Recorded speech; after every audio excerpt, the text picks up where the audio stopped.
ન્યૂઝમાં આપનું સ્વાગત છે। બુલેટિન સાથે હું હિના। સૌપ્રથમ વાત કરીએ તો અમદાવાદના નહેરુનગર પાસે થયેલા ફાયરિંગ કેસમાં આરોપી એસ.એમ.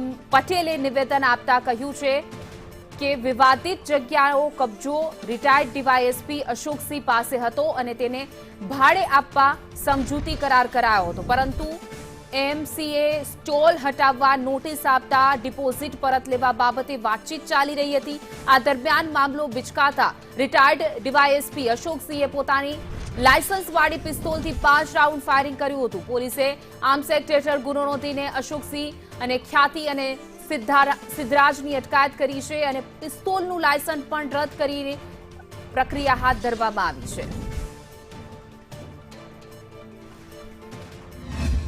ફરિયાદી પક્ષ છે એમની એવી માંગણી હતી કે અમે આ જગ્યા તમને સમજૂતી કરાર કરીને ડિપોઝિટ આપીને જે લીધેલી છે એ ડિપોઝિટ અમારી પરત કરો અને અમારા જે સ્ટોલનો જે ખર્ચો થયો છે ખર્ચો તમે અમને આપો તો અમે આ જગ્યા ખાલી કરી એમ ગઈકાલે બંને પક્ષો ત્યાં ભેગા થયેલા અને એ દરમિયાનમાં જે રિટાયર્ડ ડીવાયએસપી અશોકસિંહ ચૌહાણ છે એમણે એમની લાયસન્સવાળી પિસ્તલમાંથી ફરિયાદી અમિત પટેલ અને હિતેશ ભારવીડિયા અને અન્ય બીજાઓને જાનથી મારી નાખવાના ઈરાદે ફાયરિંગ કરેલું અને આમાં 5 રાઉન્ડ ફાયરિંગ કરેલું છે અને આ અનુસંધાને સેટેલાઇટ પોલીસ સ્ટેશનમાં ગુનો દાખલ કરવામાં આવ્યો છે।